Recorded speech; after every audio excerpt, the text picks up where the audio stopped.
Good afternoon. I call this forum to order. Thank you all for being here today. As we all know, Puerto Rico faces massive economic challenges. Much of the news and commentary surrounding the island has focused on the $70 billion in debt that it must repay, as well as how PROMESA and the control board it created are continually evolving. Every detail, every move, every statement is covered and debated. And then we do so again. In many ways, this makes sense because it is the heart and soul of the island that is at stake. But in doing so, I fear that the bigger picture is being ignored, and that is how do we restart economic growth on the island that is sustainable for the long term. It is for this very reason that I have called today's forum. The Puerto Rico Task Force on Economic Growth, which I serve on, began these discussions. And in a post-PROMESA environment, it is critical that we continue them. In its report, the task force laid out a foundation for renewed economic growth. We called for changes to the tax code, increases in loan guarantees, the provision of technical assistance, and reforms to the energy sector. Unfortunately, the task force recommendations remain just that, recommendations. All of us in this room today want a Puerto Rican economy that is built to last, no one that is based on a temporary stimulus or a fleeting corporate strategy. We have been there before and seen industries and tax incentives come and go. What Puerto Rico needs is an economic strategy that will produce an economy that can sustain the people that call Puerto Rico home. We do not need any more reports or task forces. What we need is action. The time to act is now. In this regard, Congress must continue the work the task force started, and for those reasons, I am happy to see so many members here today, including several that I serve on the task force. For my part, I have introduced legislation to comprehensively address the needs of small firms on the island by expanding lending, contracting, and entrepreneurial development services to them. I hope we will have the opportunity to move it through Congress as a first step to revitalize the island's economy. It is no secret that Puerto Rico does not have a clear path forward. There is no magical solution that will come from thin air. We must work together and develop a thoughtful strategy on how to steer the economy and decide what role Congress should play. Today's discussion aims to provide lawmakers expert analysis on how to move forward. And for this reason, I am grateful to our very accomplished panel of witnesses for being here today.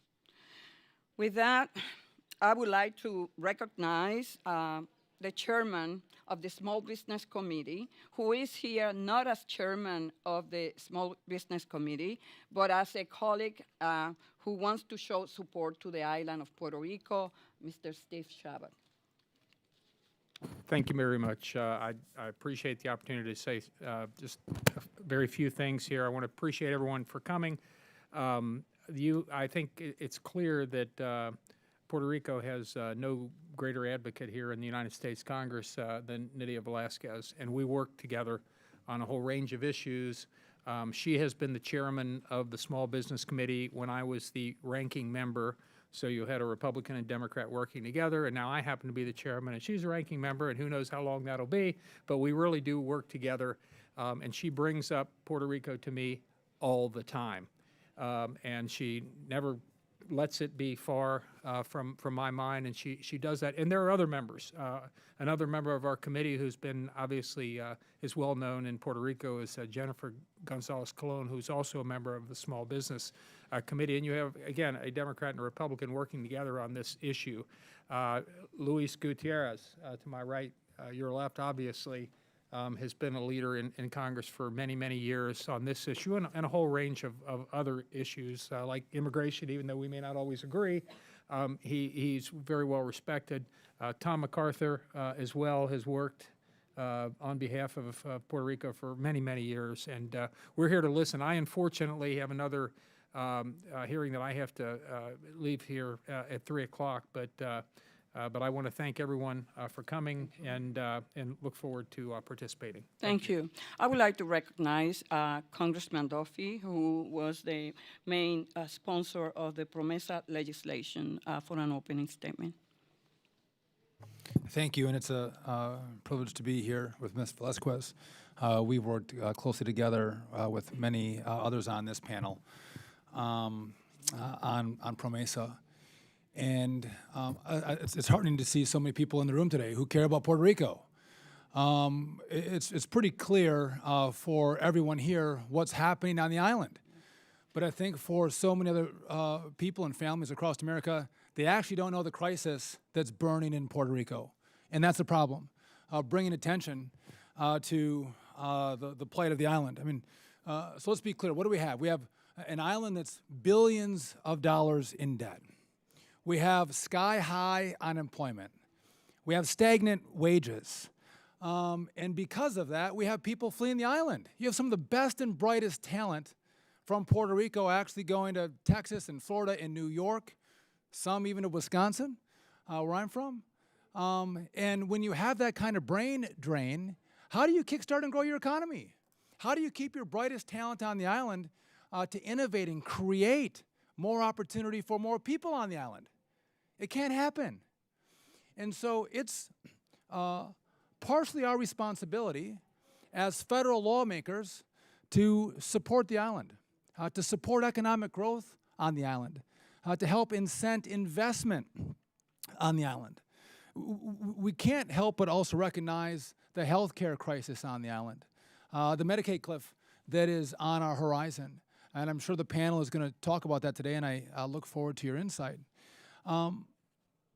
We have a role, but we also have to make sure that the Puerto Rican government take a hard look at their own rules and regulations and roadblocks for business that wants to come to the island. We should be streamlining our regulatory environment so this is the best home for investment. This is the easiest regulatory environment. If you want to set up shop, if you're a small business owner or a medium or big business, Puerto Rico is the best place for you to go. But when I was down there, I saw hotels that were under construction for years because they couldn't get the approvals. If you look at other economies, it's when you open up the free markets, when you take government out of the way and let investment and capital flow. So Puerto Rico also has an obligation to streamline the way that it regulates its economy. We have a role here to do our part to help incent growth on the island. And I think all of us, and I'll yield back in one moment, all of us have an obligation to make sure that everybody in America knows what's happening, not just the economic crisis, but the human crisis that is taking place in Puerto Rico. And if we together amplify our voices and make sure that every member of Congress and every senator understand what's happening on the island, it's when that happens that you get your Congress, you get your government, you get your country to move on policies that truly help people, help grow your economy, and help people stay in Puerto Rico and help opportunity for upward mobility and better wages and stronger families. And with that, Ms. Velasquez, I yield back and thank you for your partnership. Thank you. And I would like to recognize Congressman MacArthur from New Jersey, a member of the task force on Puerto Rico. Well, thank you. Good afternoon. I represent New Jersey's 3rd Congressional District. South Jersey goes from the ocean, beautiful ocean, all the way across to the Philadelphia suburbs in New Jersey. New Jersey has a large Puerto Rican population, the 3rd highest in the country. And I think for me, what really arrested my attention was the business plight, the economic plight, not just the debt crisis. That was a big part of what we dealt with in the National Resource Committee. But when we started working on PROMESA, and I was on the committee, it struck me that Puerto Rico's future is about more than solving a debt crisis. It's about more than restructuring loans. It has to be about economic growth. And I think, although it was just a sense of Congress, one of the things that I thought mattered to me, getting into the PROMESA bill, was the sense that we had to focus on growth. And we, out of PROMESA, impaneled a growth task force that a number of us served on, Ms. Velasquez, Mr. Duffy, and myself. And we focused on things that we thought would help the island's future. I want to mention a few of them that I introduced in a piece of bipartisan legislation that was ultimately supported by every member of that task force in the House. It's a starting point. It encouraged the Small Business Administration to lend in Puerto Rico, encouraged the federal government to give a preference to local Puerto Rican contractors, established a Veterans Business Outreach Center on the island, added Zika as a condition for disaster loans, increases to pharmacy assistance and Medicaid Part D matching funds, created a pilot program to encourage companies to hire and train people that were on unemployment. I can think of no better thing than to encourage businesses to hire people that are currently on unemployment. And so these were some of the things that we did. It's a starting point. The reality is most of our focus in Congress, I believe, ought to be on things that help the Puerto Rican people begin to grow their own economy and to make sure the full resource of the federal government is available for that. Congressman Duffy mentioned the Medicaid cliff. As part of the Affordable Care Act, a one-time sum of money was given to the territories for Medicaid funding. We need a permanent solution to that. The island needs a permanent solution to that issue because health care is absolutely critical in Puerto Rico, and a high percentage of the population is on Medicaid. I would say that and I wish the board every success as they deal with the bond issues, but the real key, in my view, as a lifelong businessman, the real key to Puerto Rico's future is real economic growth, and I don't think anything else will substitute for that. So I'm interested in hearing from our witnesses today, what can we do here in Congress to stimulate, to help, to support, to encourage a real economic growth for the island of Puerto Rico. I yield back. Thank you. Thank you, Mr. MacArthur. And now I would like to recognize Ms. Torres, who is a member of the Natural Resources Committee. Thank you so much for that recognition, and good afternoon, everyone. It's an honor to be here among members who are so dedicated to protecting the people of Puerto Rico. Reducing Puerto Rico's debt is important, but it is only the first step. And reducing the debt at the expense of the average Puerto Ricans will only dig the island into a bigger hole. Congress has to do more to help Puerto Rico's economy grow and stop the flow of Puerto Ricans leaving the island.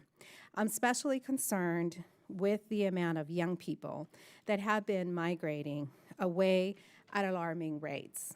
They are a critical part of Puerto Rico's workforce, the future, and they will be crucial to the island's ability to bounce back.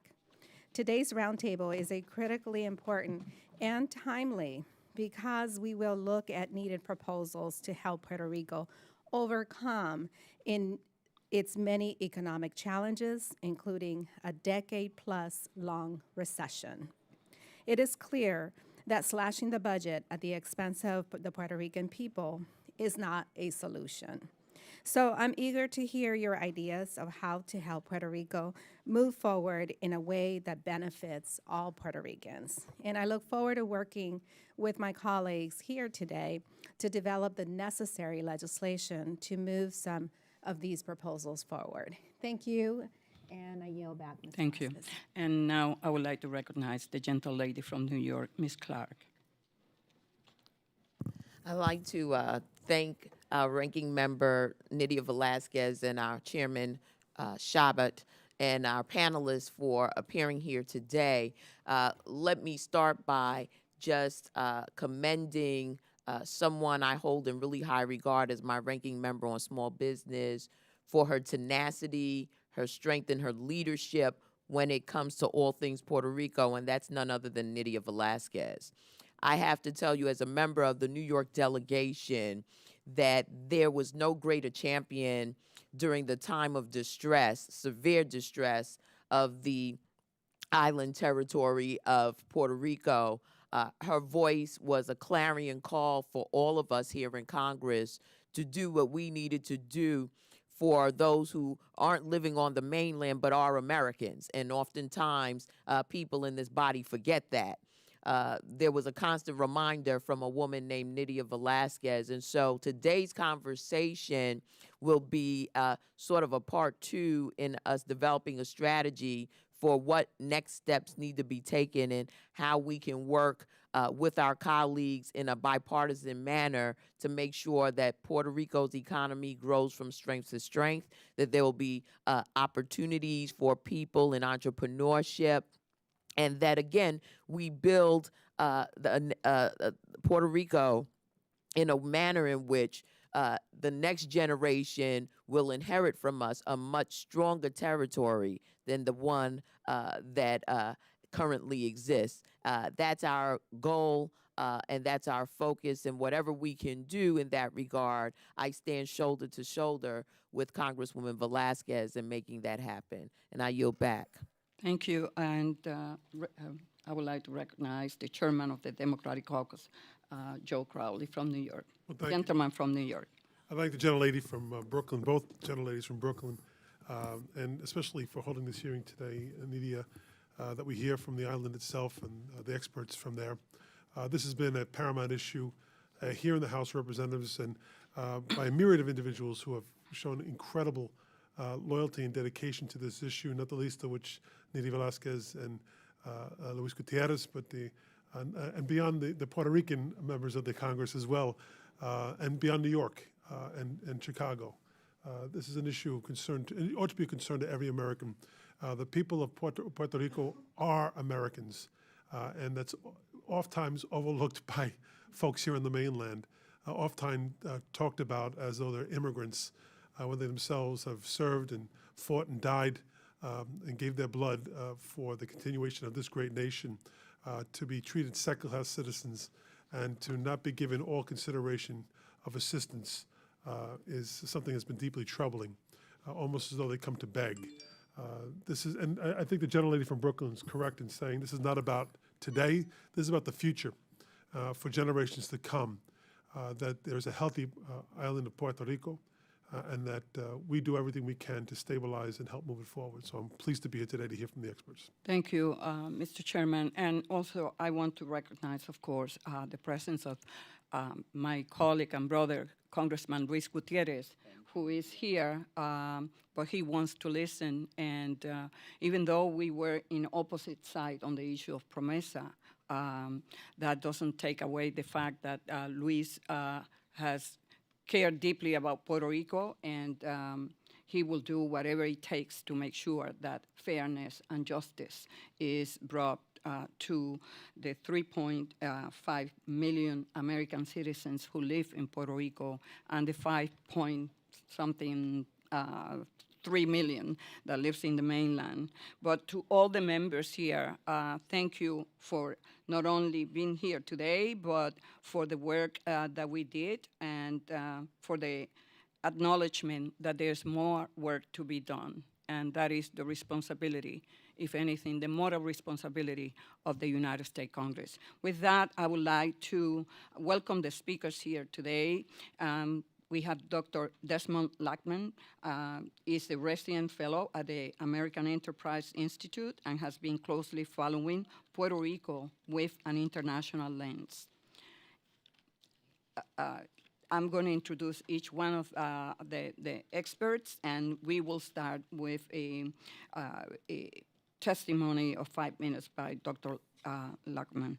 Mr. Sergio Marsuach is the Policy Director and General Counsel at the Center for a New Economy, a nonprofit, nonpartisan think tank based in Puerto Rico and Washington, D.C., and a regular expert witness in everything that has to do with Puerto Rico.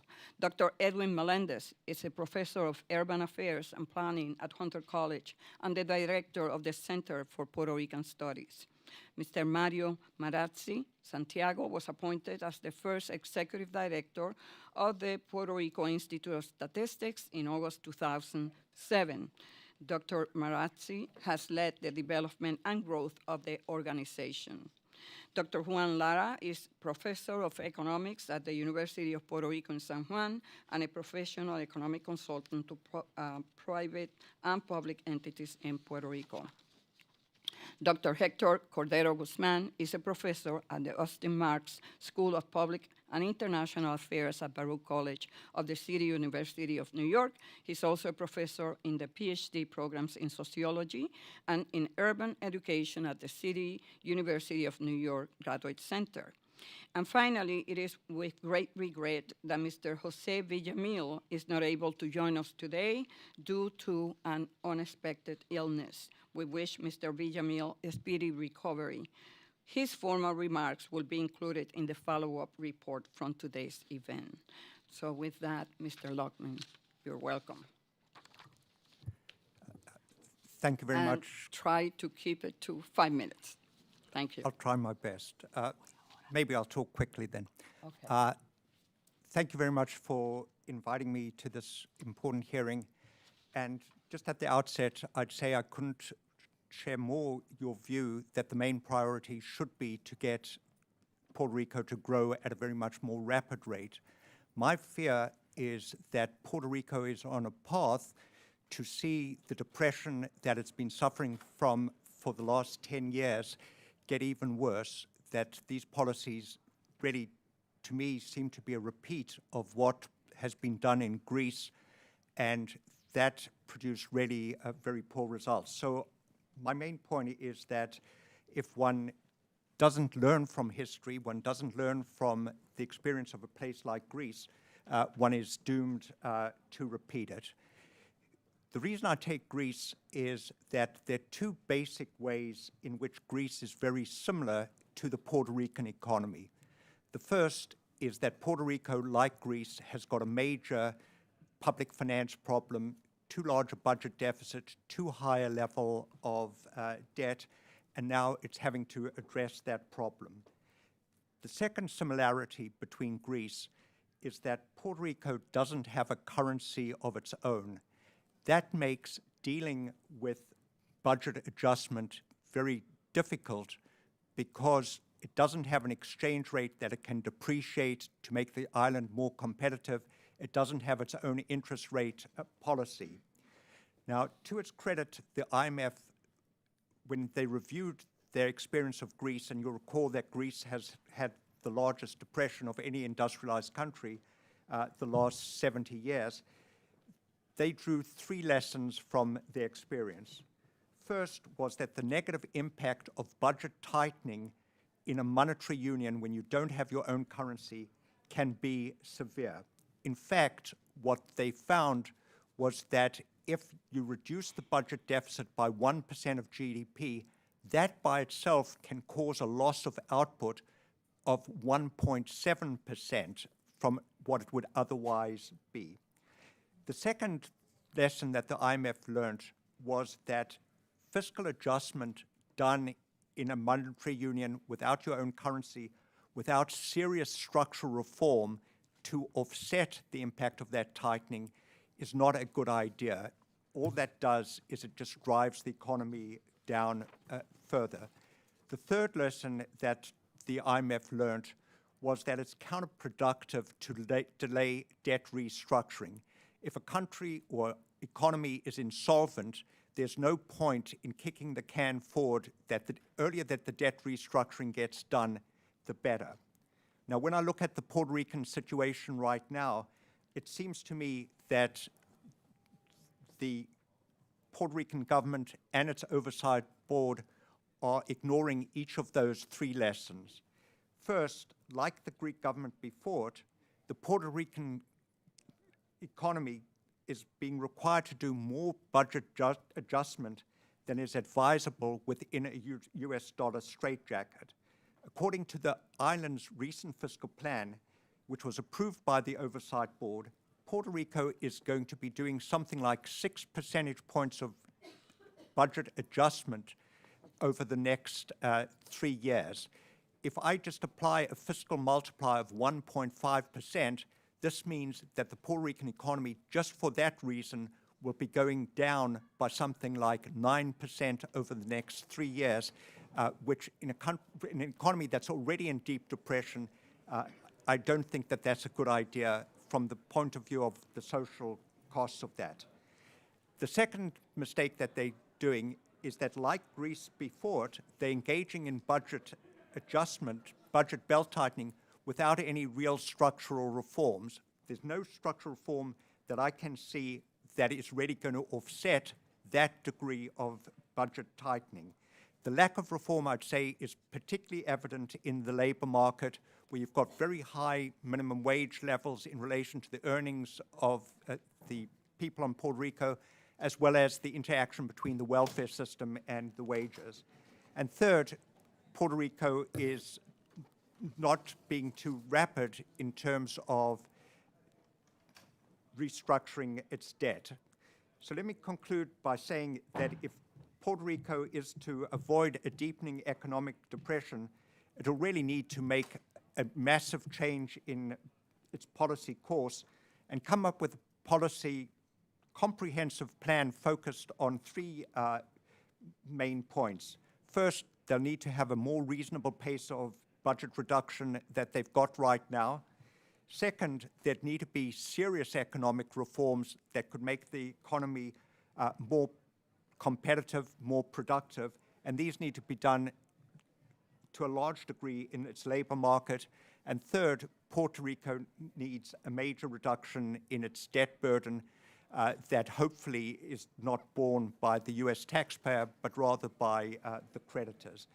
Needless to add to this recipe, Puerto Rico could benefit from congressional support in terms of the repeal of the Jones Act and restoring some of the tax advantages that Puerto Rico formerly enjoyed and that pushed Puerto Rico down on the trajectory it's been the last 10 years. Thank you. Thank you. Thank you so very much. I know I'm very honored that we have our leader, the Democratic leader, with us, Nancy Pelosi, and I know that she has quite a busy schedule, but I want to take this opportunity to recognize her leadership role in addressing the many challenges that Puerto Rico has been facing, but also in the area of healthcare in Puerto Rico, and her important role in securing the first installment of money Medicaid funding for Puerto Rico. So I would like to welcome her and ask her to give some remarks, please. Thank you very much. Thank you so much, and I appreciate what Congresswoman Chairwoman Velasquez has done, Chairwoman, Ranking Member now, and her role as our Ranking Member on the Small Business Committee. She has been a champion and commands a great deal of respect on her knowledge of the economy, economic growth, and the rest. Her commitment to Puerto Rico, as you know, is a very high priority for her, and she has made it a high priority for the rest of us. I really came to listen. I want to thank you for your leadership.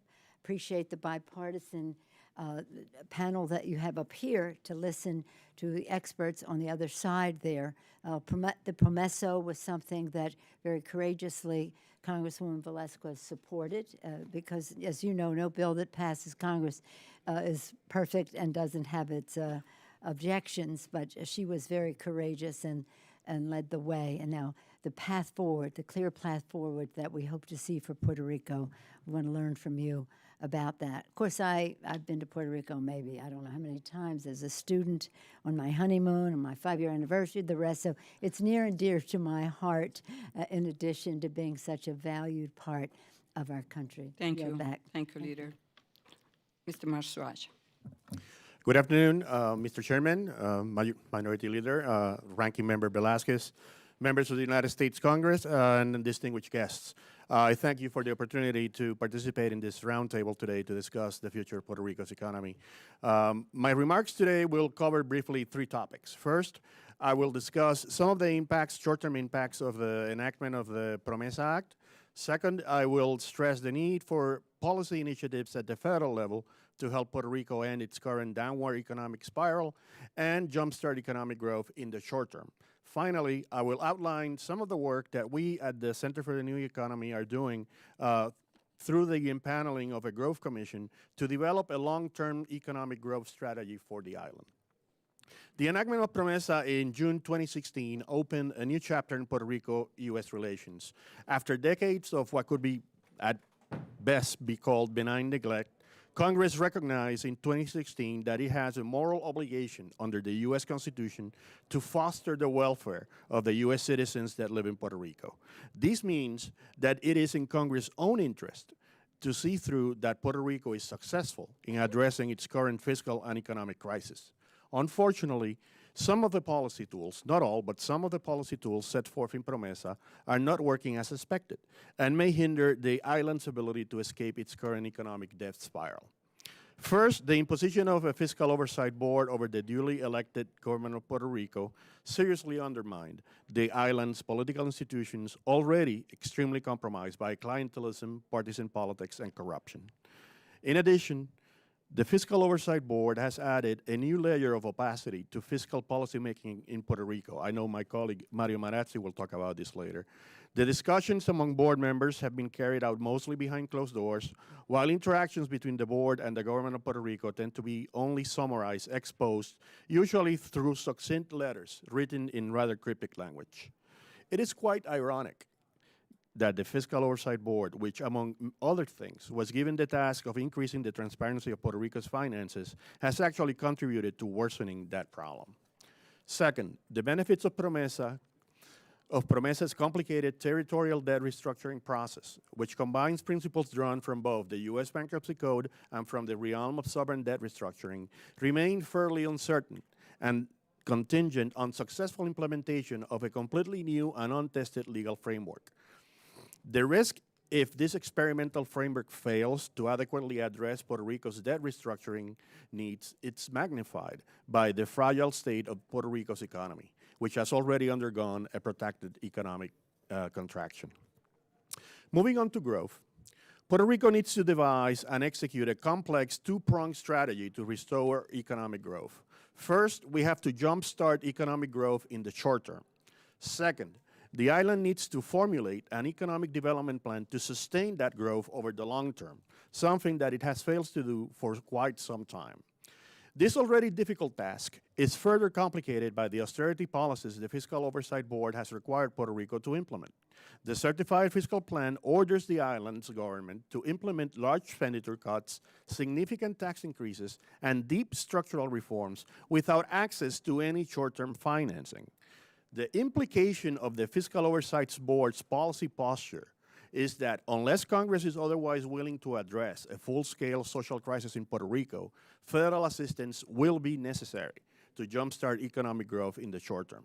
Congress needs to implement a comprehensive economic program, remove some of the disadvantages imposed on Puerto Rico under the current political arrangement, and eliminate some long-standing inequitable and discriminatory policies. The current situation simply does not allow for piecemeal action by Washington. A wide-ranging plan is needed. A short-term economic program for Puerto Rico at the federal level should include many of the proposals my colleagues will talk about later. For example, providing additional funding for healthcare, extending the ITC and the CTC to Puerto Rico, preserving social safety net programs, and increasing funding for education, infrastructure, and research. In addition to those initiatives at the federal level, Puerto Rico needs to craft a local long-term economic development strategy to strengthen its execution capabilities. Achieving long-term sustainable economic growth and development is a complex endeavor that requires a new set of strategies and rebuilding of institutions. Thus, there are no quick fixes or silver bullets. In other words, economic growth is not simply a function of exiguous regulation, low wages, or preferential tax treatment. Rather, the process of growth is quite complicated, involving the interplay of many variables and factors that must be present if a country is to succeed. As a first step in charting the road towards sustainable economic development, the Center for a New Economy has undertaken the task of empaneling the CNE Growth Commission for Puerto Rico.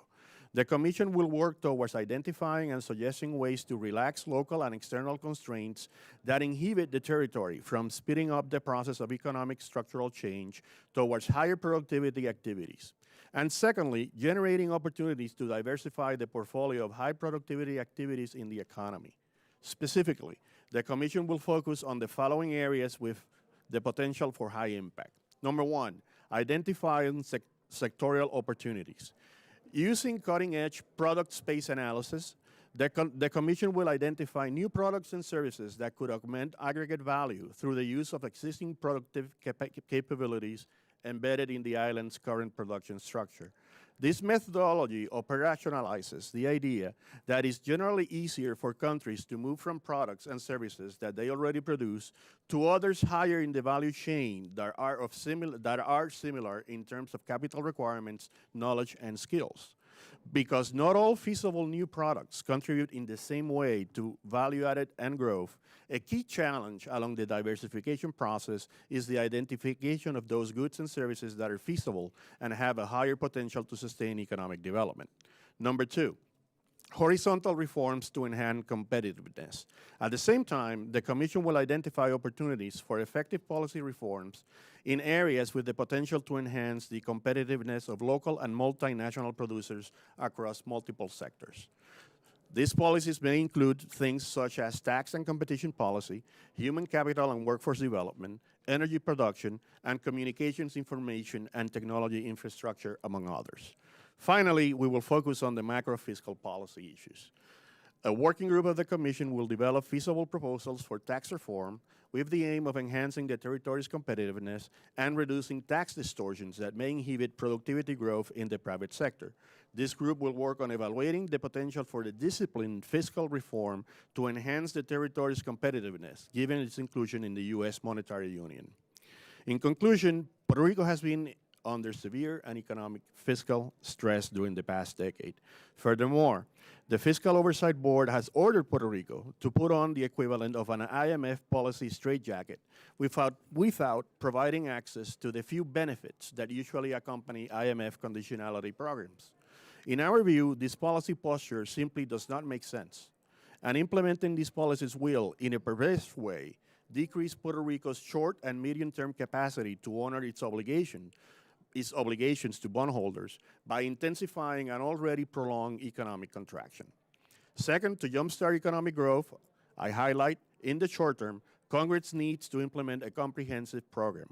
Third, in addition to the initiatives at the federal level, Puerto Rico needs to craft a long-term economic development strategy. This strategy should consist of sectorial, horizontal, and institutional policies to promote Puerto Rico's capability to progressively move into higher value-added activities. Finally, Congresswoman Velazquez, I thank you and the committee once again for the opportunity to participate in this important public debate and look forward to answering any questions that you or committee members may deem appropriate to ask. Thank you. Mr. Melendez.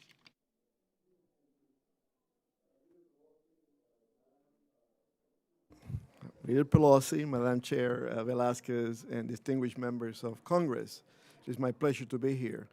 The 10-year-plus economic depression in Puerto Rico is directly and primarily correlated to congressional policies that for decades have harmed the Commonwealth economy, as much as it is the result of Puerto Rico's political leadership that drove the economy into the ground. Puerto Rico's economic crisis is a shared responsibility, and its recovery should be a shared responsibility as well. That responsibility should be shared among the Financial Oversight Board, which oversees finances, the Commonwealth Government, which controls structural adjustment to services and brokers economic initiative with the private sector, and Congress, which is responsible for the economic and legal oversight of territories. Energy is a key area in which significant reforms lays now with the federal court through bankruptcy under Title III of PROMESA.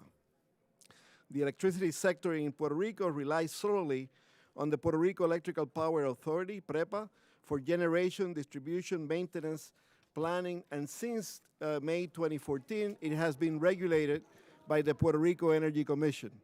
PREPA's current situation is unsustainable. The bankruptcy procedures offer a rare opportunity to reform the energy industry in Puerto Rico. In this case, privatization of a state utility to create a private monopoly will not be an optimal solution. I agree with the recommendations by the Puerto Rican Private Sector Coalition of introducing, quote, open access and market frameworks to support sustainable and competitive energy pricing, close of quote. In the context of a bankruptcy case, an evident option is to separate energy production from transmission and distribution. In this context, the Puerto Rico Energy Commission will play a critical role overseeing the conversion of existing plants to high efficiency and the implementation of a progressive plan to foster integration of renewable energy. Congress needs to heed the recommendations of its own task force report and provide economic tools for Puerto Rico. Some of these measures include preventing the Medicaid cliff, providing equal treatment under the Child Tax Credit Program, extending the Earned Income Tax Credit, providing support for business development, and ensuring Puerto Rico is not punished on the congressional tax reform legislation. After the final report was submitted to Congress, additional legislative initiatives were spearheaded by former members of the task force. It's important to consider the increase in the portion of small businesses loan guarantees by the Small Business Administration and to lower fees for private lenders participating in the program, as suggested by the legislation introduced by Congresswoman Velasquez. Another proposal is to provide subsidy for up to a maximum of $2.50 per hour to employers hiring low-wage workers. Congressional action is needed also for the extension of the tax credits on the U.S. Code Section 199 on income attributable to domestic production activities in the Commonwealth of Puerto Rico that expire in January 1st, 2017. Section 199 benefits businesses in manufacturing and construction, among others. Finally, I support the proposal from the Private Sector Coalition to allow businesses with federal liabilities to invest in energy projects in Puerto Rico. Priority should be given to projects involving syndication by nonprofit organizations and from municipalities, small, medium-sized businesses, and residential communities. All in all, the proposed package of economic stimulus legislation might be similar in scope to the package of $7 billion provided to Puerto Rico under the American Recovery and Reinvestment Act of 2009. ARA funding was spent from 2009 to 2013, with $1.4 billion allocated to federal agencies and $5.6 billion to the Commonwealth. However, because most of the ARA funds were intended to maintain essential public services, the allocations of funds to incentivize job creation in the private sector should have a bigger multiplier effect on the island's economy. It is important to consider a future role for the White House Task Force on Puerto Rico for guiding federal programs, coordination, and advocating for impactful investments in the island. Some of the most relevant programs are the Federal Business Energy Investment Tax Credit, the Federal Renewable Electricity Production Tax Credit, the Energy Manufacturing Tax Credit, and the enhancement of existing programs in Puerto Rico, such as the Low-Income Housing Tax Credit, the New Market Tax Credit, and the Promise Zone program. These are several examples of targeted federal tax exemptions with a successful track record, supporting economic development, receiving continuous bipartisan backing, and with potential to expand significantly in Puerto Rico. Unfortunately, Congress has not acted upon recommendations by a bipartisan congressional task force set up by PROMESA to lay out specific economic tools for Puerto Rico. If Congress does not deal with this problem on the island immediately, it will become a lot more expensive and politically sensitive in the future. No one knows for sure what economic effect austerity measures will have, how much of the debt service the government will eventually have to pay, and whether or when the economy will grow. What we do know is that austerity alone will not solve the problem. The real challenge continues to be economic growth. Thanks for your invitation. Mr. Marazzi. Thank you very much. Representative Nidia Velasquez, Leader Pelosi, and distinguished members of Congress, thank you for the opportunity to submit these remarks for the record on behalf of the Puerto Rico Institute of Statistics, or PRIS. PRIS is an independent public entity of the government of Puerto Rico with authority over the statistical policy of Puerto Rico entities. We work to ensure universal and timely access to comprehensive and reliable statistics on Puerto Rico. PRIS began operations in 2007 at the start of Puerto Rico's current fiscal crisis, and we have worked intensely on implementing our charter law since the beginning of operations just about 10 years ago. During this time, as a result of the fiscal crisis and the need to operate as an independent entity that is not beholden to political interests, the government of Puerto Rico has only assigned about a quarter of the budgetary resources that were approved in our original law, a factor which has greatly limited our efforts. Improving the quality of Puerto Rico statistics is necessary for any solution to Puerto Rico's economic and fiscal crisis. Let me give you an example that is very much to the point. By the 1970s, personal consumption and retail trade became an important component of the economy of Puerto Rico. Puerto Rico did not participate in the monthly retail trade survey of the U.S. Census Bureau, so the government of Puerto Rico began performing its own survey in order to help small businesses make better investment decisions.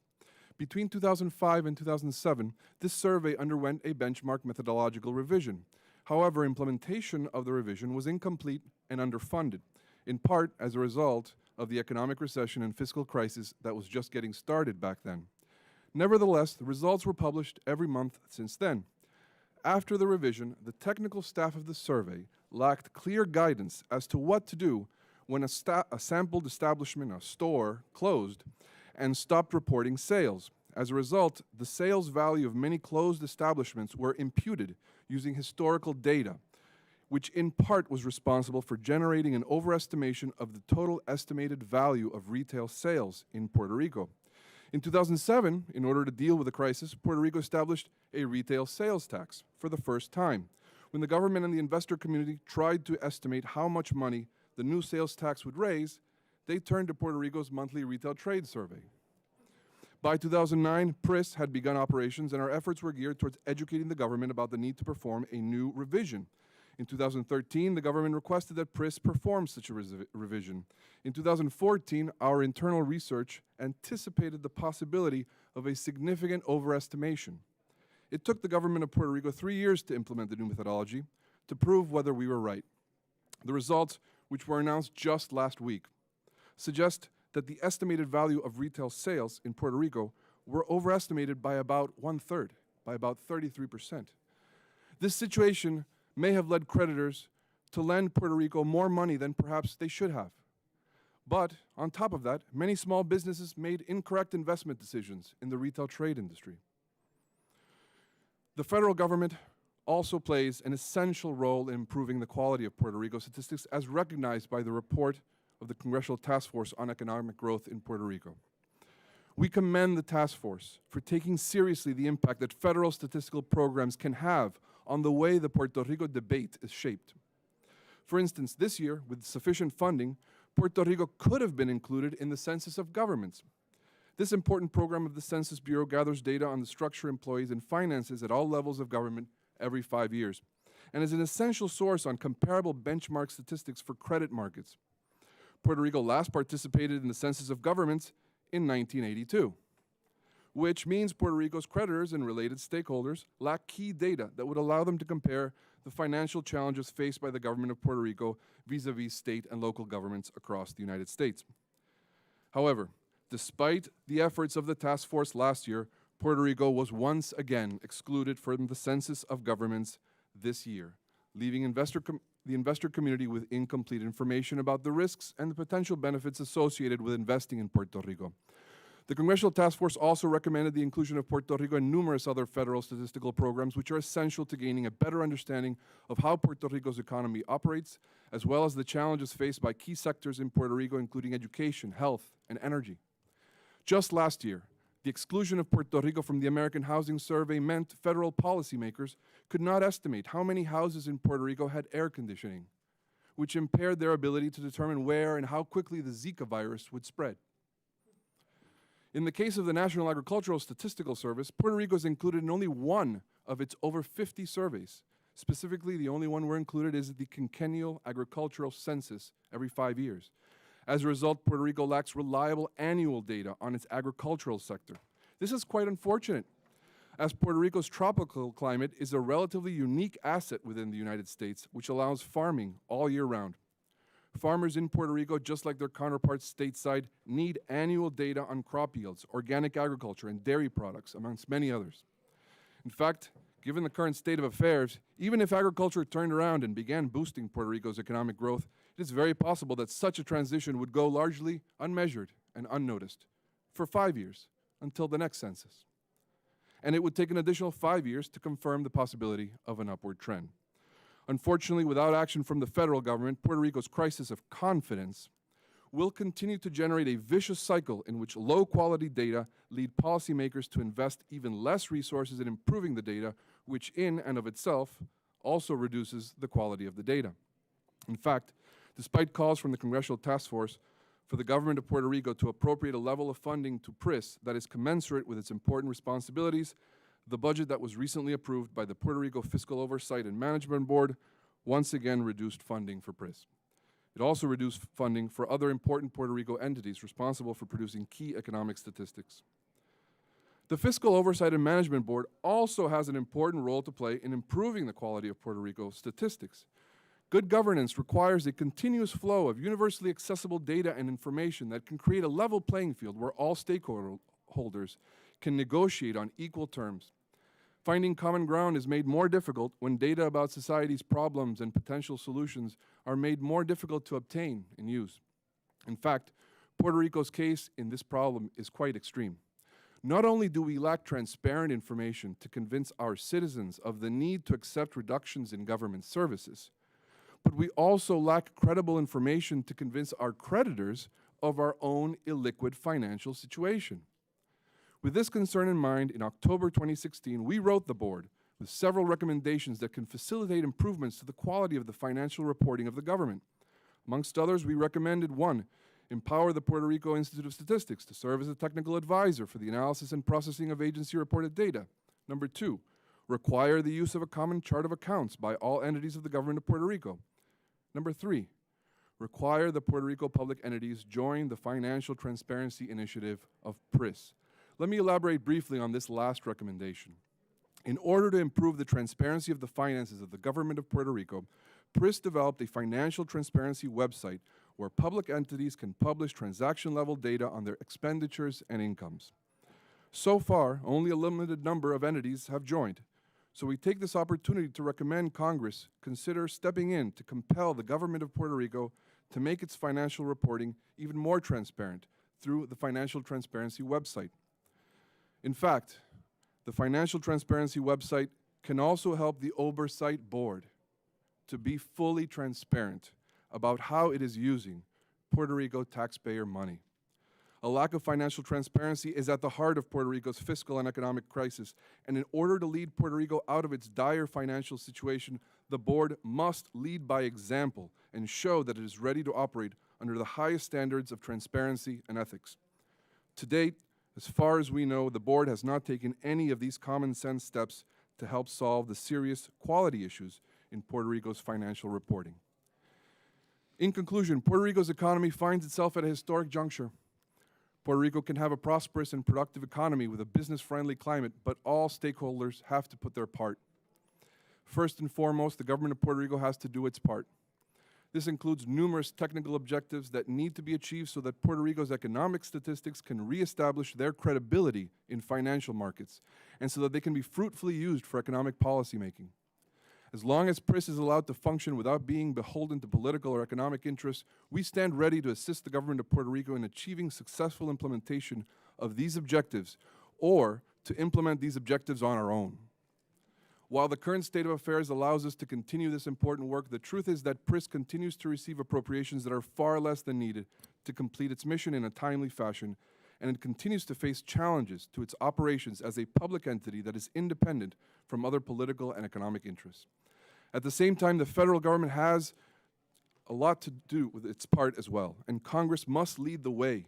In fact, under the current arrangement, Congress has an essential role to play in determining the future of the economy of Puerto Rico. Mr. Marazzi, can you sum up? It would be a mistake to shirk this responsibility. Thank you very much, Congressman. Thank you. Congresswoman. You, okay. Two. I'll get your testimony. Thank you, Leader Pelosi. Thank you. Mr. Lara. Thank you for the invitation and the opportunity to address this meeting.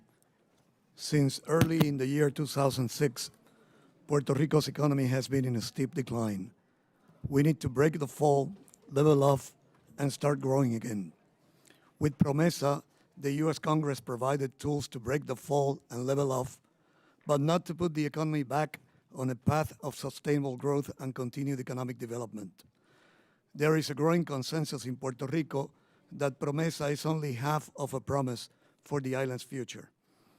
It cannot be taken for granted that PROMESA will be entirely successful in stabilizing the island's economy, which is only the first phase of the economic reconstruction project.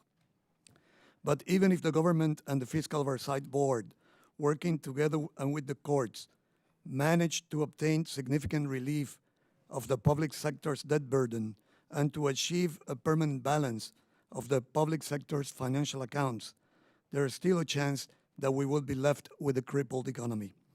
In other words, there is a chance that PROMESA will fail in the longer term if we measure success by the ability to restore sustained economic growth. It is best for all of us, including Congress, to avoid that scenario. Several of the speakers here today have already contributed ideas on this subject and continue to work on new proposals. I agree with many of those ideas, but will not address them at this time. Instead, I will focus my remarks on the Jones Act and, to a lesser extent, on the impending crisis at the University of Puerto Rico. There have been a number of studies on the effects of the Jones Act on the cost of transportation paid by industries and ultimately consumers in Puerto Rico. The findings of these studies are not precise, and there are substantial differences in the final numbers produced by different researchers. But there is a near consensus that the Jones Act is bad for Puerto Rico and a near unanimous call for its removal. In a 2012 study by the Federal Reserve Bank of New York, the bank cites data showing that shipping costs between the U.S. East Coast and Puerto Rico can be twice as much as those between the U.S. East Coast and the Dominican Republic or Jamaica, two locations in our own corner of the Caribbean neighborhood. The Federal Reserve Bank goes on to propose an economic experiment, quote, to seek a temporary exemption from the Jones Act, for instance, for 5 years, in order both to evaluate whether or not these restrictions really are a substantial cause of elevated shipping costs, and to allow for assessment of the costs and benefits of a permanent exemption, end of quote. Similar findings and proposals have been presented by other entities. For example, less than a year ago, the Puerto Rico Food Marketing and Distribution Chamber told the Congressional Task Force on Economic Growth in Puerto Rico that the Jones Act imposes a legally mandated cartel on shipping to the island, creating an oligopoly that is not effectively supervised or regulated by any federal authority. Economic theory and historical experience suggest that greater competition can be expected to result in lower costs. Congress should give serious consideration to the experiment proposed by the Federal Reserve Bank of New York. If, as the U.S. Government Accountability Office said in a 2013 study, quote, the effects of modifying the application of the Jones Act for Puerto Rico are highly uncertain, end quote, then an experiment with temporary suspension of the act is likely to be the best way to overcome that uncertainty. Before closing, a word about the University of Puerto Rico, a star at risk of being swallowed by the black hole of the government's financial crisis. I am a full professor at the university, so my view is a biased view. But it is a fact that social mobility and the creation of a professional middle class in Puerto Rico owe much to this institution of higher education, which is now 114 years old. The budget for the current fiscal year slashes $202 million from the university's general fund, an unprecedented cut that economist Joseph Stiglitz described as slash and burn austerity. To put it in perspective, Note that the 23% reduction in the local government's funding for the university will cancel out 71% of the $284 million the institution expects to receive in federal funds in this fiscal year. And this is not the end, because further cuts are planned for coming years. Young people in Puerto Rico today face terrible obstacles to professional and economic achievement. The affordability of higher education is one. The lack of jobs is another. And the proposal to reduce their wages is almost like adding insult to injury. More than any other generation, they will be under great pressure to leave the island for greener pastures. Maybe Congress can look at ways to increase funding for research at the university and to help to keep college education affordable for thousands of young Puerto Ricans. Thank you. Mr. Guzman Cordero. Thank you, Ranking Member Velasquez and Congresswoman Torres, for the much appreciated California love that we're getting in Puerto Rico. Since 2006, the number of the Puerto Rican economy and labor market have collapsed from a peak of about 1.4 million persons employed are part of the labor force to about 1 million in the labor force and about 1 million employed in 2017. And difficulties in finding adequate employment are at the core of Puerto Rico's economic, fiscal, and demographic challenges. Some propose cuts to health care, lowering the minimum wage, and cuts to social assistance programs, but the only thing that these kinds of cuts will succeed in doing is increasing the poverty, inequality, and misery of the U.S. citizens that live in the U.S. territory of Puerto Rico. Low wages and incomes mean that poverty in Puerto Rico is very high compared to the 50 states. Recent annual numbers for 2014 and 2015 suggest that the poverty level in Puerto Rico is inching up to about 46.1% compared to a 14.7% rate for the United States and a 22% poverty rate for Mississippi, which is the poorest U.S. state. Again, there's a temptation and a danger of proposing policies that attack the poor and the programs that support them, including healthcare, nutritional assistance, temporary assistance to needy families, Head Start, childcare, and a range of other critical programs and services for low-income populations with significant financial need. These programs, however, are vital and provide critical support to the most marginalized segments of the population in Puerto Rico. Evidence clearly suggests that the best anti-poverty program is a good job with decent wages and opportunities for progress and mobility. And this is precisely what Puerto Rico is lacking right now. The bill presented by Congresswoman Velasquez to establish a task force on child and family economic security and stability for economic growth is a critical step in the right direction because it focuses on identifying policies that truly lift American children out of poverty. And many children would benefit, including those in Puerto Rico, from access to the opportunities that those kids in the U.S. already have. As a result of the combined effects of significant outmigration, decreases in fertility, and aging of the population in Puerto Rico, the population is projected to decrease from about 3.4 million in 2017 to about 3 million or perhaps less by 2050. A smaller and older population has substantial consequences for estimates of the size of the labor force, employment, income, economic activity, government collections and revenues, estimates of population needs, the provision and cost of social services, income and the cost of pension and related programs, and estimates of the potential for future economic activity and growth. Promesa is a step, perhaps a necessary step, but certainly not a sufficient step to provide a solution to Puerto Rico's unfolding economic, fiscal, and demographic death spiral. The push forces of a collapsing Puerto Rico economy, the cuts in services, increases in taxes and fees, combined with the pool of better wages, better living conditions, and more access to economic opportunity are changing and shrinking the Puerto Rican population. The average Puerto Rican living on the mainland is expected to earn approximately $640,000 more between the ages of 16 and 65 than the average resident of Puerto Rico. Lowering island wages and working conditions will only increase that earning gaps and further increase more outmigration. Puerto Rico's problems have to do with unstable employment, low wages, flat incomes, and diminished opportunity. And the island needs investment, capital, community economic development, and policies that grow the pie and reduce high levels of poverty and inequality.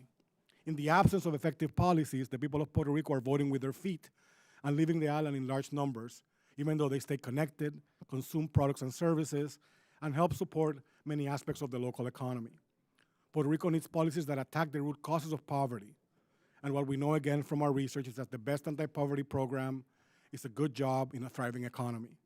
As we sit here today, another 230 persons are projected to have left the island, just today, in one day, according to estimates by the much-needed Institute of Statistics. And if I can take a parenthesis to ask, really, that the request for the Institute to be considered for additional ways in which its funding can be improved is taken very seriously. It's critical.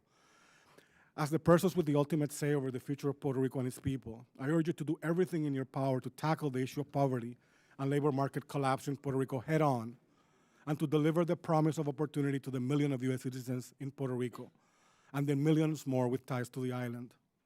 I and many others are happy to help. I thank you very much for this opportunity.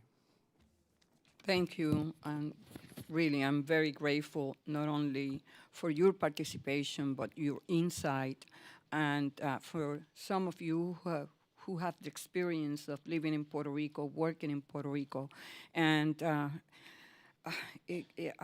I'm just in shock when I hear that the numbers on the data and data collection that the people in Puerto Rico has been lacking coming from the government is an area that has to be addressed, not only for the trust that is so important for the people of Puerto Rico to have, but even for us here in Congress. You need to empower us in terms of developing policies, public policies, that will go to the heart of the issues that we need to tackle. Where are the metrics? How could we measure whether or not public policies and programs are working if we don't have that type of data? So I have a lot of questions, but I would like to recognize Ms. Torres. I know that she has a schedule to follow, and I'm very grateful for not only being here, but staying here to be able to ask the questions. Thank you, Ranking Member Velasquez. I too, like you, was shocked to hear Mr. Marassi's testimony at the lack of information that is available. I'm not sure how do we get to financial transparency, accountability, and dealing with whatever reforms need to be made if we do not have the data to back up what's happened, and how do we get there, and how do we move forward. Mr. Lackman, your comments, your remarks on Greece's policy mistakes and the ways in which Puerto Rico are repeating some of these same mistakes. I was elected to California State Legislature in 2008. My first 30 days in office, I voted on 4 different budgets. We had a $30 billion deficit. We had a prison system that was at 160% of its capacity. That was weighing everything down. We could not devalue, our currency either. We were very limited on how to move forward. Certainly, we addressed the issue of the wall of debt. And by the time I left in 2014, I'm happy to say that I left a $2 billion surplus. None of that work was easy. We had to make some really tough decisions, but none of it included cheating our young workers and lowering the minimum wage for them. Instead, we moved toward a state economy that was inclusive of them, where we could have transparency, where we could negotiate with our state bureaucracies and find a way to mitigate some of the issues that we had, but all along empowering our workers to do more. Can you help me understand in your comment when you said, Puerto Rico's challenge with their currency, while they cannot devalue or adjust U.S. currency, they did in some way with the young workers when they lowered minimum wage standards for young workers. So doesn't that sort of balance that? I think that it's very important to look at this in a quantitative way that what Puerto Rico is being required to do is massive budget adjustment without the benefit of the exchange rate, and that really drives the economy down. So minor changes, to the minimum wage aren't really going to make much difference. I realize that this is a very difficult problem, but if you don't have an exchange rate to devalue and your wage level is very much higher than your neighbors or other competitors, there's no way that you're going to attract investment and get the economy going. So really what one has to do, other countries have done that, is to make major changes in labor markets to increase productivity. That's the only way that you can really get competitiveness, because you don't have, you're stuck with the dollar. So how do we deal with that, increasing productivity, when we're also asking them to take a haircut in their wages? Well, what you do is you get a labor market that is a lot more flexible, that there are regulations in terms of hiring and firing, that one's really have to address that head on. I'm not for 1 minute wanting to suggest that this is easy. No. But I'm just saying that if you've really got to do a lot of fiscal adjustment, your economy is not competitive, having a high wage level isn't really going to help you. That's what they said to us in California. And yet, we managed to come out of that problem, to deal with the deficit during a Great Recession, during the time that we, many of our homeowners were losing their homes, and a lot of the manufacturing jobs left the state also. But we manage, through reductions without sacrificing our young workers. I'm just trying to get to where does Puerto Rico, how can we help Puerto Rico adjust without having to give up so much? I mean, there's a reason why these young workers are leaving the island. And that is an impact not just to the culture of Puerto Rico, but also the impacts of to the mainland too. Yeah, I guess what I was trying to say is that the task of turning this economy around is going to be Herculean, that it really needs a lot of support. If you don't want to do stuff in the reform way, the other way is that you can get direct congressional help, to help the island. But I think that one really got to be realistic in that there are other countries that have gone down this route. And I think that the California experience might not be comparable, in two ways. One is that I don't believe that California was in a 10-year slump where its economy was contracting by roughly 1% a year over that 10-year period. So you're already in a downward spiral. And I don't think that California had to do the kind of budget adjustment that is being required, of... I survived the California budget adjustments.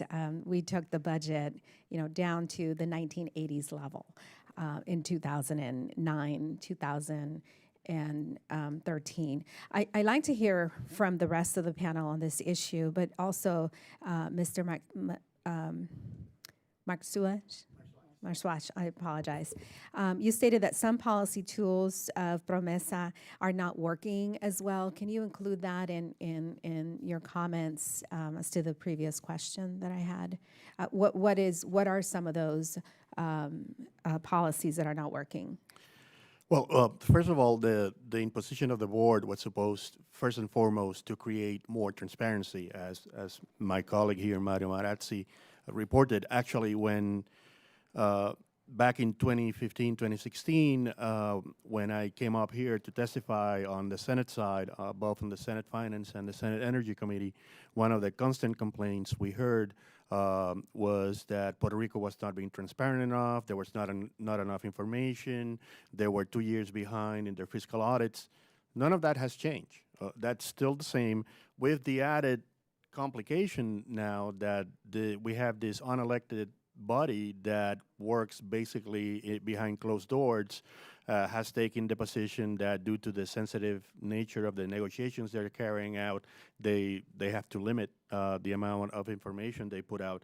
So that has created even more mistrust and hurts Puerto Rico's credibility further than it already was with the investor community. That's one thing.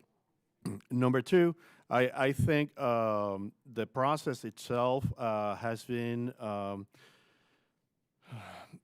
we knew from the start this was going to be very difficult because we had never tried it. It's the first time this was done in Puerto Rico.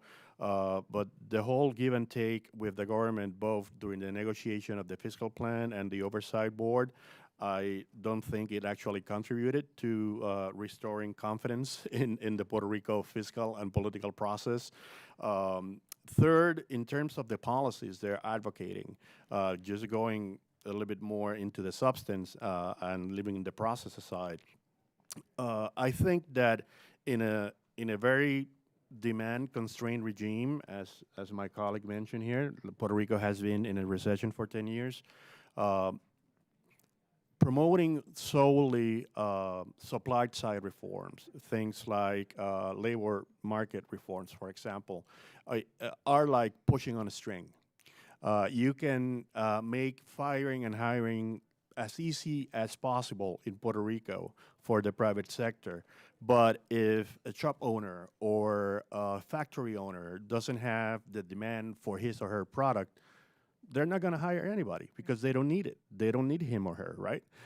So we need to focus more, I think, in the short term on the aggregate demand side, although I do recognize that supply-side reforms are needed. And the board, by focusing solely on supply-side reforms, austerity, budget cuts, having a budget, a primary surplus, no matter what, has actually impeded the recovery of Puerto Rico to an extent that I think would probably cause another lost decade. Ms. Velasquez, can I ask for 30 more seconds to hear from Mr. Lara? Yes. Thank you. All right, from Mr. I was actually going to disagree because Puerto Rico already has the lowest wages in the nation at $9.42 per hour is the median hourly wage, which is 56% of the country's average at $16.81, and at 68% of Mississippi's at $13.76. So the question I always ask myself and ask other economists, I still haven't gotten a clear answer, is how much lower do wages in Puerto Rico have to be before they start going up? Now you're Thank you. back. And now I would like to recognize the gentle lady from Illinois, Robin Kelly, who has relatives that live in Puerto Rico, and she's being a great supporter. Thank you, Madam Chair, and I'm sorry I missed most of the presentation, but other committees called and meetings. Dr. Marazzi, you have done an incredible job leading the data movement on the island. How can this Congress help you fulfill the island's need to be more transparent, as we just heard that Puerto Rico's not transparent in its fiscal and economic figures? What can we do to help Puerto Rico? Thank you so much. I think there's important aspects that need to be dealt with at the federal statistical level. Census Bureau, BLS, NAS, National Center for Education Statistics, National Center for Health Statistics, Energy Information. There are a whole host of exclusions that then make it very difficult even for Congress to make important policy decisions. Let alone the Puerto Rican government, let alone the Puerto Rico Fiscal Oversight Board. I recognize that it isn't very common for Congress to step in local state issues, and I think that that's quite wise of Congress to do. I think that the creation of a Fiscal Oversight Board, however, by Congress as an entity that is financed by the people of Puerto Rico is a really unique situation, because now Congress can sort of step in and tell that board, hey, financial reporting, transparency is essential. And you guys can give instructions to the Fiscal Oversight Board to somehow push ahead on that front. So I would recommend, be very specific, that Congress approve some language that requires that the Oversight Board be fully transparent to the people of Puerto Rico on how they're using their tax money. So I want to emphasize that. Anybody else have an opinion? Well, I hope we can, get these ideas in place and do everything we can, because the chairwoman has been a champion in regard to Puerto Rico, and I fully support her and what she's trying to accomplish. And if there's anything that I can be of assistance, I want to do that. Thank you. You're welcome. Thank you. A lot of questions, but let me, Mr. Maswaj, and some of the members of the panel address the issue of the fact that the Oversight Board have implemented austerity measures, and that by itself, of course, will not promote economic growth in Puerto Rico. But my question to you is, do you think that the legislation that we passed, PROMESA, as we enacted, required the Oversight Board to pay attention or to dedicate itself to take actions that will promote economic growth in Puerto Rico? Well, if you look at the text of PROMESA, obviously the two main objectives are first and foremost to restore market access to Puerto Rico, both in the short term and in the long term, at reasonable rates. That's the term the law uses. So that's one. You can call that the subjective standard, right? Who knows what reasonable rates will be for Puerto Rico 10 years down the road, but let's put that on the side. And then there's an objective standard, which is that Puerto Rico had to produce and implement and comply with structurally balanced budgets for 4 years in a row. It did not define structurally balanced, but it does require that Puerto Rico comply with a set of modified accounting standards, and they're mentioned in the law. Having said that, though, the main, obviously, economic growth was not included, right? I just mentioned two things, and economic growth was not one of them. Title V, which deals with investment mostly in infrastructure, in energy infrastructure, to be honest, does contain an element of economic growth, but it was certainly not the main, the core purpose of PROMESA. Finally, having said that, the law does require the Oversight Board to do a series of very difficult trade-offs, and it did not offer the board any guidelines necessarily as to how to do it. Specifically, I'm talking about, for example, the law requires, PROMESA requires Puerto Rico to adequately fund pension systems. It doesn't define what's adequately funded. But at the same time, it requires Puerto Rico to eliminate structural deficits. It also requires Puerto Rico to respect the relative lawful priorities between and among different creditors. So when you start adding up all the things that the board is being required to do, it's impossible to do them simultaneously. So I think they have taken the position that perhaps dealing with the structural deficit first was the way to go, and then deal with the other issues that the law requires them to address. Thank you. I would like to ask each of the members, if you could prioritize one economic policy, which will that policy be that Congress could play a role? Dr. Lemon. Yeah. I'm not sure that that is the right question, with due respect, that the problem strikes me in Puerto Rico is so deep that one requires action on a multiple range of fronts in a very well coordinated and comprehensive way. And as my colleague mentioned, you've got to be looking both at the demand side as well as the supply side to make the economy productive. So there is stuff that Congress can do. The Jones Act is an obvious thing that the Congress can do, that they can restore some kind of subsidies that can jumpstart the economy. But the point I'd make is that unless you're acting on a wide range of matters, taking stuff in a coordinated, comprehensive way, we're not going to get very Right. far. And my problem with the Oversight Board is it's really focusing too much on budget austerity without any other backing. So that's why I think Dr. Lackman, I think that will be the perfect world. But we live here in Congress in a very imperfect world.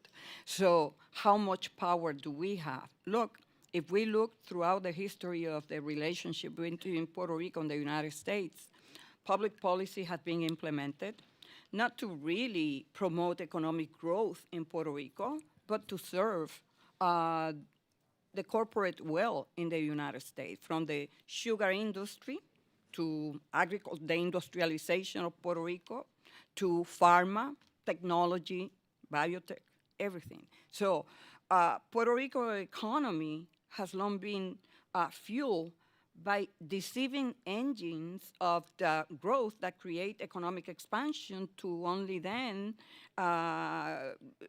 enter into a contractionary periods, because what we give, Congress can take away. We did it, Section 936. So I would love to be able to find the will of Congress to support not a piecemeal approach, but a comprehensive way. And so, given that imperfection of the real world, political world that we live in, we need to legislate.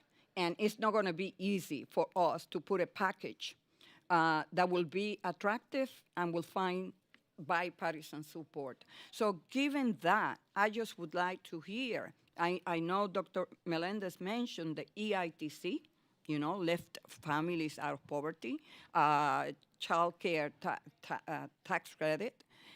Some people here oppose it. I just would like to know, why do they oppose it? Because it had worked so well in the United States. Dr. Melendez. And Dr. Lackman, we'll come back to you. Congresswoman Velasquez, if I were to pick only one, I think that the one that will have the most impact on the humanitarian crisis that is unfolding in Puerto Rico will be health parity on Medicaid. It's the single one that I think will have the most immediate impact. It has behind it a wide coalition, both in Puerto Rico and in the diaspora. So if you have to pick only one, and it's a hard question to ask. Well, no, I'm not saying. I will say health parity. Other than that, I will say a package like the American Recovery and Reinvestment Act will be better suited to give Puerto Rico flexibility in terms of what federal policies can be applied there, and I have a long list of things that I can suggest. But if you force me to pick one, I think Medicaid parity will go a long way to mitigate circumstances in Puerto Rico as they exist. Thank you. Yes, Mr. Marsrach. I think that one way we can approach this question is by using a car that has a dead battery, and the car is not working because the battery is dead. So you have to change the battery.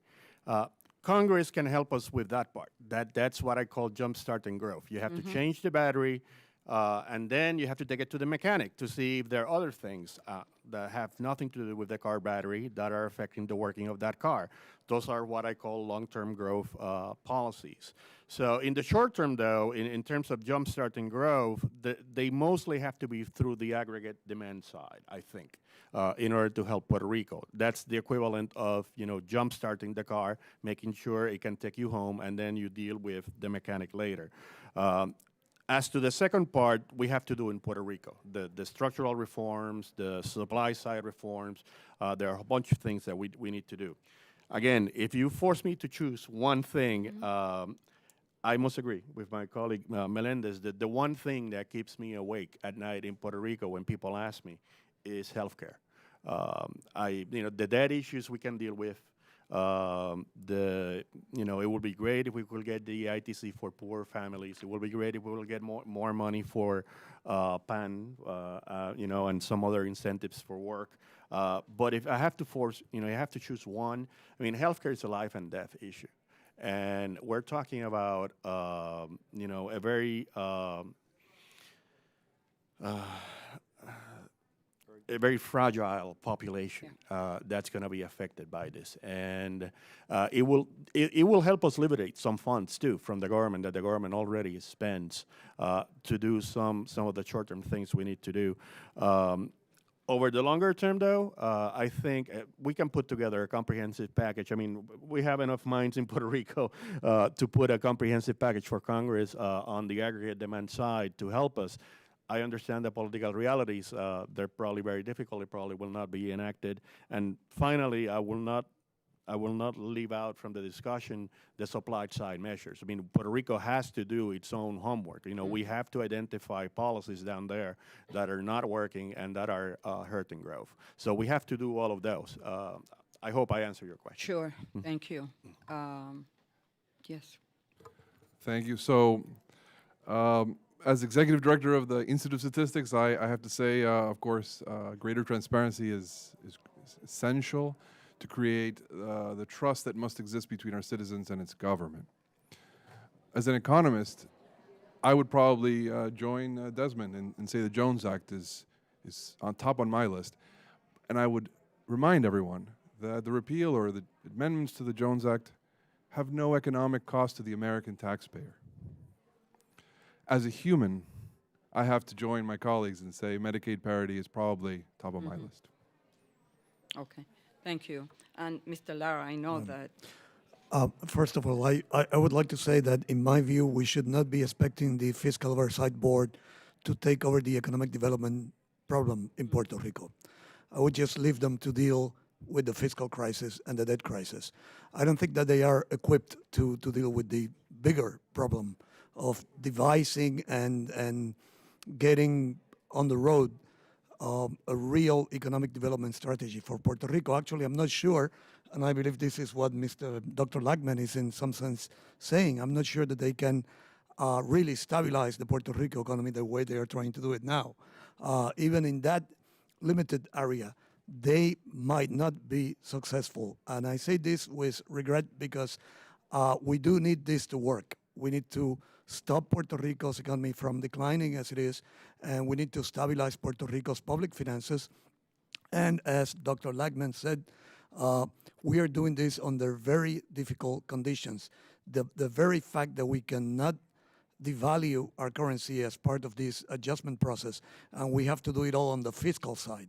You know, it's like trying to stop a car braking with only one wheel, not being able to use all the others in trying to control your situation. And the fact that we do not have California's powerful private economy behind us to get the economy stabilized. And also the fact that we, as Sergio mentioned, and I fully agree with that, we are not being provided any temporary assistance to get through the difficult first part of the stabilization effort. If we were working with the International Monetary Fund in a stabilization program, we would have negotiated some form of bridge financing for the Puerto Rico government. That is not happening. So we have a lot of very difficult questions before us on this very limited subject of getting the fiscal accounts stabilized and getting the economy stabilized. When it comes to economic development, it's a much more important and much bigger problem. I wouldn't leave it to the Fiscal Oversight Board to work with. I would continue what we are doing now, work directly with the government of the United States and the people in the United States, with people in Puerto Rico, to get some economic development initiatives. I didn't take your question to mean that we can only ask for one thing. I do believe that, of course, the immediate thing for Congress to do for us is to take care of the Medicaid fiscal cliff that we are facing. That's an immediate urgency that we have. But also, our colleague here, Edwin Melendez, presented to the task force almost a year ago, a long list of programs that exist in the United States, that work in the United States. Maybe you said at the beginning that we're not now at a time where we can be asking for more studies, but maybe we could ask the GAO to put numbers to the catalog that Dr. Melendez put together and sit down with us and see how we can expect these programs to work out in Puerto Rico, how much it would cost for the U.S. government to get this going in Puerto Rico, and what the benefits might be. Yeah, but in the process also, we have to make sure that the government is making the reforms and creating the type of infrastructure, because we do not know, or I think we know, that Hacienda is not equipped to handle EITC, for example. I'd just like to add to what my colleague have said, that once you have this constraint about revenue generation in the Puerto Rico economy, the rest follows. In other words, austerity is unavoidable to the extent that you don't have any revenue growth on the one hand, and then you have population leaving because of the job situation. So this is not going to be resolved in the short term. And I agree with my colleagues, the Fiscal Control Board was not designed to promote economic growth, but designed to control budgets. And sort of, I will say that the process is working, the ping pong going back and forth is not beautiful, but it's doing what it was intended to do, to reach a balance where the government and the control board reach some sort of agreement. And the most important part, which is the restructuring of the debt, is proceeding in court. So I'm hopeful that those things in place will give us the opportunity to start investing in economic growth. But I have to say, I have to agree, that the control board is not the context for economic development. And I will put a lot of responsibility on that, on the Puerto Rico people, the Puerto Rican government, and Congress in supporting that process. Thank you. Congresswoman, Yeah. it's a whack-a-mole type of a problem. So, and I agree with what that the one would be the health parity, because it's such a critical short-term problem. But if I had a magic wand, I would increase the minimum wage by $5, and those $5 would be basically provided by a federal subsidy. Okay, so Dr. Lackman, if there's any way that we could, how do we make Puerto Rico a more attractive place for, we know debt financing is not the answer for the financing needs of small businesses. And for me, in my role as ranking Democrat on the House Small Business Committee, I'm really committed to see that the capital needs of Puerto Rican small businesses are met. But sometimes debt financing is not the answer.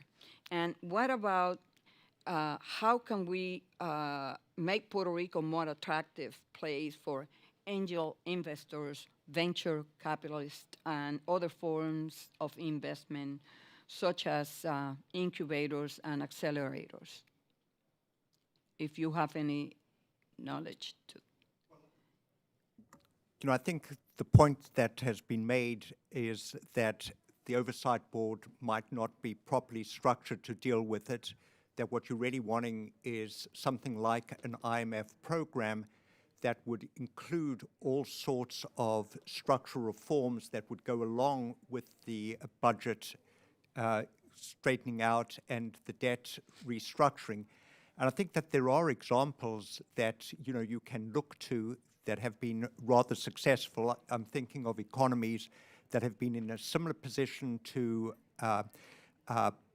Puerto Rico. I'm thinking of places like Greece. I'm thinking of places like Ireland, or places like Portugal, or places like Spain that have been in this situation. They had programs from the International Monetary Fund, from the European Union, but those programs really focused a lot on labor market reform, improving the way in which business gets done.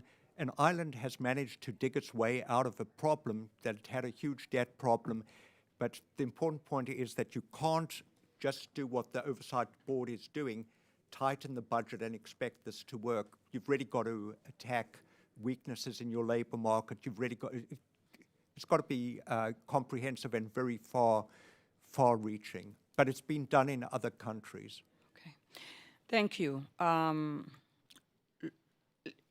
I hear that that there is agreement that the #1 issue for Puerto Rico today is how do we address the issue of the Medicaid cliff, and we are committed to that. I think that there is a vehicle that will be before us and that is the reauthorization of the children's health insurance program. It has to be authorized, and I believe that that could provide a vehicle for us to do something. We have discussed this with our Democratic leaders, and I know that Speaker Ryan mentioned that before we pass our omnibus. So we're going to be focusing on it when it's the time to deal with, and we might need a lot of voices out there to reach out to the members here, and so that we could address the issue of the Medicaid funding for Puerto Rico. So let me look, I want to continue to build a congressional record on the issue of the importance of economic growth in Puerto Rico beyond the task force, but to send a message to Puerto Rico that we're still addressing this issue, and that I will continue to make the case. And doing this type of forums and roundtable help me produce the wealth of information that is needed for us to share with members of Congress. And I'm very pleased that we have bipartisan presence here. I truly believe that there are both Republicans and Democrats that are looking to see what can we do, and that will be supported by both the Republicans and Democrats here. So I want to thank you for helping us do a better job, for equipping us, providing us with the information and the data that we need, for learning more, even me as a Puerto Rican. You know, there is a lot of surprises out there, and every time I hear someone discussing Puerto Rico, I learn more. And if there is a clear fact before us, is that we have a lot of work ahead of us. And it's not going to be easy, and it's going to be painful, but my commitment to the people of Puerto Rico is that we will continue to do the work and to put the pressure here to raise the moral responsibility that we have to make Puerto Rico whole. But this cannot be done only here. We need to also continue to hold people accountable also in Puerto Rico. And it is important, because we cannot provide arguments for those who do not want to support certain measure or legislation just because the argument that could be used is that Puerto Rico is not making the reforms that are needed, that the transparency is not there, that data is not there. And so I help you for your participation, and I'm looking forward to continue working with all of you. So thank you so much for the time that you took to be with us today. Thank you.